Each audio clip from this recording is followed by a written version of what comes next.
మేడారం దగ్గరలో ఉన్నటువంటి ములుగు జిల్లాలోని కొండై గ్రామంలో ఉన్నాం ప్రస్తుతం మనం. మీరు ఈ వాతావరణం చూసినట్లయితే మీకు చాలా ఆహ్లాదకరంగా ఉంటుంది. రెగ్యులర్ లైఫ్లో మనం ఎప్పుడు సిటీలో ఉండి ఆ పొల్యూషన్ కానీ అక్కడున్న వాతావరణం కానీ చాలా బోరింగ్గా అలాగే చాలా చిరాగ్గా ఉండే వాతావరణం చూస్తూ ఉంటాం. కానీ ఇక్కడ నేను ఎప్పుడైతే ఇక్కడికి వచ్చానో అసలు ఇక్కడే ఉండిపోవాలనిపించింది. ఇక్కడ ఉన్నటువంటి పరిస్థితులు కానీ అలాగే వాతావరణం కానీ చాలా బాగుంది. ఇంకా స్పెషల్గా చెప్పాలంటే ఇక్కడ ఒక ఇల్లు నాకు చాలా చాలా బాగా నచ్చింది. సో ఈ ఇల్లు నాకు నచ్చి ఇక్కడ ఆగిపోయాను. అంటే మాకు తెలియదు ఎవరిదో, కానీ ఒకసారి వచ్చి చూద్దాము అన్నట్టు వచ్చాము. మీరు కూడా ఒకసారి చూడండి, మీకు కూడా డెఫినెట్గా నచ్చుతుంది. ఇలాంటి ఇల్లులు మనం పూర్వం మన అమ్మమ్మల దగ్గర తాతమ్మల దగ్గర వీళ్ళ దగ్గర చూస్తుంటాం, ఊళ్ళల్లో ఉండడం చూసాము. ఇప్పుడు జనరేషన్ మారుతున్న కొద్దీ ఇలాంటి ఇల్లులు కూడా కరువు అయిపోయాయి. అండ్ ఇలాంటి అట్మాస్ఫియర్ కూడా చాలా కరువు అయిపోయింది. మీరు ఒకసారి ఇంటిని కనుక చూస్తే డెఫినెట్గా మీకు పాత రోజులు అన్నీ గుర్తుకొస్తాయి.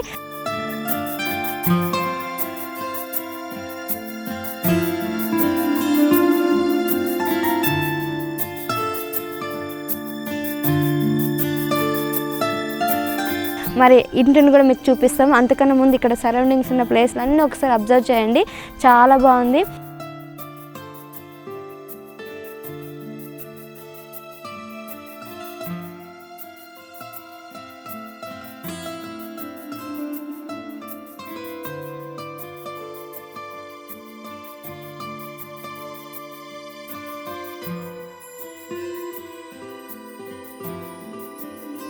పెంకుటిల్లు గురించి చెప్పక్కర్లేదు, ఏ కాలంలోనైనా చాలా బాగా ఉంటుంది. వర్షాకాలంలో కానీ చలికాలంలో కానీ అలాగే ఎండాకాలంలో కానీ మంచి ఇల్లు అని చెప్పుకోవాలి. రేకుల ఇల్లు అయితే కనుక మనకి కొద్దిగా ప్రాబ్లం అవుతుంది సమ్మర్లో, కానీ ఇది మాత్రం చాలా చల్లగా ఉంటుంది.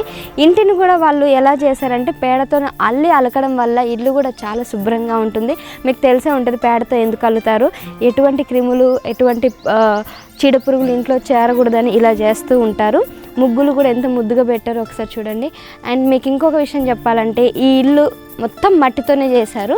ఇలాంటి ఇల్లులు నిజానికి చాలా అరుదని చెప్పుకోవాలి. ఎటువంటి మూల ప్రాంతాలు మారుమూల గ్రామాలకు వెళ్తే తప్ప ఇలాంటి ఇల్లులు మనకు దొరకవు.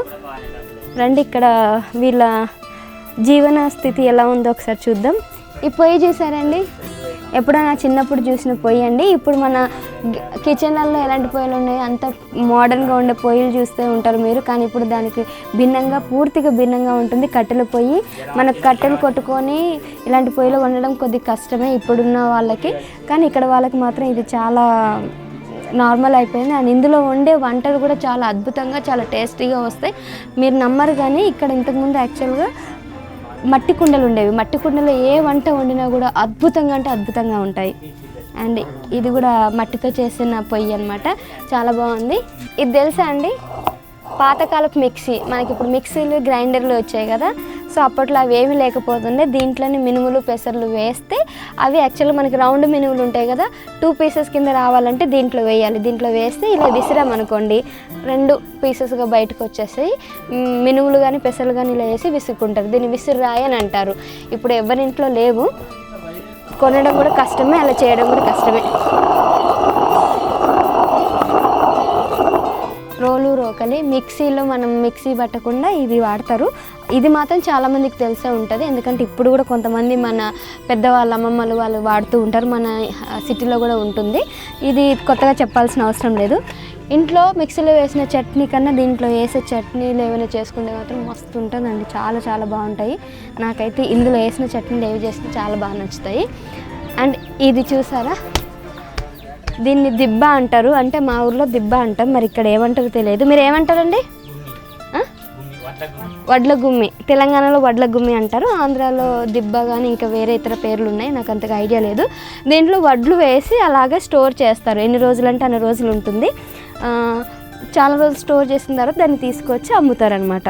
అండ్ ఇది చేట, ఎన్న చేట అండి, మలయాళం చేట కాదు, మన తెలుగు చేట. దీంట్లో మనం వడ్లు కానీ గోధుమలు కానీ ఏవైనా ఇలా విసురుకుంటారు.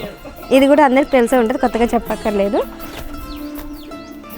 ఇది ఉట్టి అండి. యాక్చువల్గా ఉట్టి కూడా 2-3 రకాలుగా ఉంటాయి. పైన కిచెన్లో ఒక ఉట్టి ఉంటుంది, ఇది బయట స్టోర్ రూమ్లో చేసుకునే ఉట్టి. ఇక్కడ కింద పిల్లలు ఆడుకోవడానికి ఎవరైనా ఇబ్బంది చేస్తారనేసి కోళ్ళు గుడ్లు పెట్టుకోవడానికి వీళ్ళు యూజ్ చేస్తారంట. కోడి గుడ్లు పెట్టుకోవడానికి ఇది యూజ్ చేస్తున్నారు. ఇది కింద ఏమైనా ఉంటే పాడైతే అని చెప్పేసి ఇలా పైన పెట్టుకున్నారు. ఇంకా మీకు కొత్త చూపిస్తాను రండి. కోళ్ళ గంప, దీంట్లో కోళ్ళు ఉన్నాయో లేదో నాకు తెలియదు, బట్ నేను తీయట్లేదు. కోళ్ళ గంప, ఇది కూడా మీకు ఆల్రెడీ తెలిసే ఉంటుంది. రండి. అంటే ఇలాంటి ఇల్లు మీరు చూసి చాలా రోజులు అయిపోయి ఉంటుంది కదండి. ఇవి దూలాలు అంటారు. పెద్ద దూలమే ఉంటుంది మెయిన్గా. ఈ చిన్న చిన్న వాటిని ఏమంటారండి? వాసాలు అంటారు. వీటిని వాసాలు అంటారు. మెయిన్గా ఏదైతే ఉంటుందో దీన్ని దూలం అంటారు. అది దూలం, ఇది వాసాలు. అండ్ ఇది మొత్తం మట్టితోనే చేస్తారా? పొరక అంటే గడ్డి పొరక, పరక. ఓకే, మట్టి ఇంకా పరక రెండితో చేస్తారు. చాలా స్ట్రాంగ్ ఉంటుందండి. ఇప్పుడున్న సిమెంట్ కన్నా ఇది చాలా స్ట్రాంగ్ అని చెప్పాలి. ఇది కట్టి ఎన్ని ఇయర్స్ అయిందండి? వావ్, 20 ఇయర్స్ అంట. 20 సంవత్సరాల నుంచి ఇది ఇంత స్ట్రాంగ్ ఉందంటే అప్పట్లో ఉన్న కన్స్ట్రక్షన్ ఎంత స్ట్రాంగ్గా అర్థం చేసుకోండి. అండ్ తలుపులు కూడా చెక్కవి, చాలా స్ట్రాంగ్ ఉన్నాయి. ఇది కిచెన్. యాక్చువల్గా ఇక్కడ కొద్దిగా ఎలక్ట్రిసిటీ లేదు కాబట్టి మీకు అంత క్లియర్గా చూపించలేకపోతున్నాం. వచ్చేసానండి. ఇది వరండా కూడా అనకూడదు, ఇది వెనక కిచెన్ నుంచి ఉన్న మేము ఇలుకాల అంటాం. మీరేమంటారు? ముందు అని అంటారు. ఓకే, సో ఇది వరండా టైప్లోనే వాళ్ళు భావిస్తున్నారు. ఇక్కడ మీరు చూస్తే ఇక్కడ ఒక చిన్న షటర్ లాగా ఉంది. నాకు ఇక్కడ చూస్తుంటే వీటిని నాకు మేకలు కట్టేశారనిపిస్తుంది. మేకలు కట్టడానికి ఈ ప్లేస్ అనుకుంటా, కానీ ఇప్పుడు మేకలు లేవు. బట్ చాలా బాగుంది కదా, క్యూట్గా ఉంది కదా. ఈ షెల్టర్ తర్వాత ఇక్కడ మీరు చూస్తే ఇంటి చుట్టుపక్కన వీళ్ళు చెట్లు వేసారండి. ఈ చెట్లు మీకు చెప్పాలంటే టమాటా చెట్లు అండి. చూడండి, ఒక చిన్న కాయ తెంపుతున్నాను మీకు చూపించడానికి. రాములకాయలు అంటారు, టమాటా లాగానే ఉంటాయి. ఇవి పెద్దగా అయితే టేస్టీగానే ఉంటాయి. వండుకొని తింటారా అండి? వండుకొని తింటారంట. టమాటా టైప్లో ఉన్నాయి. ఇది ఏ సైజులో అవుతుంది? ఈ సైజులో అవుతుందా? ఇంతే సైజు అంటే వండుకొని తింటారు. ఇది సారీ, నేను యాక్చువల్ టమాటాలు అని పొరపడ్డాను. టమాటాలు కావంట, రామునకాయలు అంటారంట. ఇంతే సైజులో ఉంటాయి. కొద్దిగా టేస్ట్ కూడా అలానే పుల్లగా తీగా ఉంటాయంట. చాలా బాగుంటాయంట. ఇలాగ చుట్టూ మొత్తం ఇవే వేశారు. ఇక్కడ ఇంకా చిక్కుడుకాయ చెట్టు కూడా ఉంది. చిక్కుడుకాయలు చుట్టుపక్కల చెట్లన్నీ వేశారు. దానితోనే వాళ్ళ వంటలు చేసుకొని తింటున్నారు. బయటగా ఏం కొనట్లే. ఇక్కడ తులసి చెట్టు కూడా ఉంది. ఇంటి ముందట మనకు తులసి చెట్టు పెట్టుకోవాలని చెప్పి వీళ్ళు తులసి చెట్టు వేశారు. వీరు జీవనోపాధి కోసం వరి పండిస్తారట. వరిని అమ్ముకొని, వడ్లను అమ్ముకొని ఆ వచ్చిన డబ్బులతోనే ఇల్లు గడిపేస్తుంటారు. ఇంకా వీళ్ళ కూరగాయలు అవన్నీ కూడా ఇక్కడ నుంచి వస్తాయి కాబట్టి బయటికి ఎక్కడికి వెళ్ళాల్సిన అవసరం లేదు. ఇల్లు చూసారు కానీ చాలా బాగుంది. అయితే ఇంట్లో ఎలక్ట్రిసిటీ ఏంటి అనుకుంటున్నారు? ఇందాక మన కిచెన్లోకి వెళ్ళడానికి లైట్ లేదు, సో పవర్ లేదు. బేసిక్గా వీళ్ళకి మంత్లీ పవర్ బిల్ రాదంట. సంవత్సరానికి ఒకసారి పవర్ బిల్ వస్తుంది. అది కూడా సంవత్సరానికి 300 రూపాయలు మాత్రమే వస్తుంది. సో ఎలక్ట్రిసిటీ గురించి వీళ్ళు అంతగా ఎక్కువ బాధపడట్లేదు. ఎందుకంటే వీళ్ళు ఎక్కువ టీవీలకు అడిక్ట్ అవ్వలేదు, సినిమాలకు అడిక్ట్ అవ్వలేదు, ఫోన్లకి దానికి ఏం అడిక్ట్ అవ్వలేదు. వాళ్ళు పొలం పనులు చేసుకొని టైం అంతా అక్కడే గడుపుకొని ఇంటికి వచ్చి కొద్దిగా తిని పడుకునేసరికి టైం అయిపోతుంది కాబట్టి ఎక్కువ వాళ్ళకి ఏ టెన్షన్స్ లేదు. అందుకే పవర్ లేకపోయినా కూడా అంత ఇబ్బంది పడట్లేదు. మిగిలిన విషయాలు మాట్లాడుకుంటే అంత హ్యాపీగా ఉందని చెప్పారు. ఇంకా ఇక్కడ ఏ లోటు లేదని కూడా వాళ్ళు అన్నారు. నాకు కూడా ఇక్కడికి వచ్చిన తర్వాత అనిపించింది ఎంత సంతృప్తిగా, ఎంత హ్యాపీగా ఉంది, అసలు మనసు ఎంత ఆహ్లాదకరంగా ఉంది అన్న ఫీలింగ్ నాకే వస్తుంది. అఫ్కోర్స్ రెగ్యులర్గా ఉండడం వేరు, ఎప్పుడో ఒకసారి వచ్చి ఉండడం వేరు. మన సిటీలో అలవాటయ్యి ఉండి రావాలనుకున్న వాళ్ళు మా అంటే ఒక 10 రోజులు ఉంటారు, తర్వాత ఉండలేము అని అనుకుంటారు. బట్ అలా ఏమీ లేదు. ఇక్కడ ఎన్ని రోజులైనా ఉన్నా కూడా హ్యాపీగా ఉంటామని నా ఫీలింగ్. నేను ఇందాక నుంచి ఇల్లు అంతా చూపిస్తున్నాను. అసలు ఎవరి ఇల్లు ఏంటి కథ చెప్పలేదు కదా. ఈ ఇల్లు యాక్చువల్గా వీళ్ళదే. మీ పేరు? స్వాతి వాళ్ళ ఇల్లు. యాక్చువల్గా వీళ్ళ పేరెంట్స్ని ఇంతకుముందు కలిసి మాట్లాడి ఇక్కడికి పర్మిషన్ తీసుకున్నాము, ఒకసారి చూపిద్దామని. స్వాతి, ఇక్కడ నువ్వు ఏం చదువుకుంటున్నావు? డిగ్రీ చదువుతున్నావా? డిగ్రీ చదవడానికి ఎక్కడికి వెళ్తున్నావు? కాలేజ్కి? హన్మకొండ. ఎన్ని కిలోమీటర్స్ ఉంటుంది ఇక్కడ నుంచి? 125. మరి ఎలా వెళ్తున్నావు? బస్లోనే. దగ్గరగానే ఉందా అంటే బస్ ఫెసిలిటీ అంతా? ఇది వరంగల్ జిల్లాలో, వరంగల్ దగ్గరలో ఉన్నటువంటి హన్మకొండకి తను చదువుకోవడానికి వెళ్తుంది.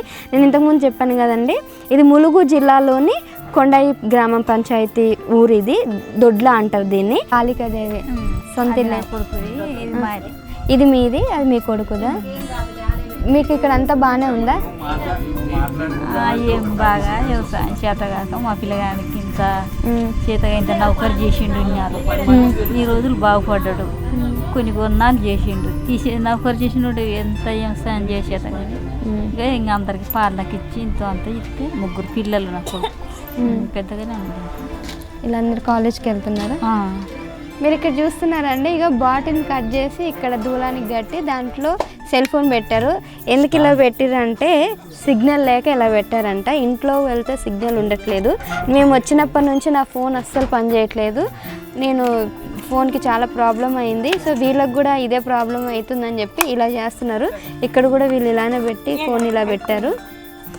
సిగ్నల్స్ మరి వస్తున్నాయో లేదో ఇక్కడ పెడితే తెలుస్తుంది.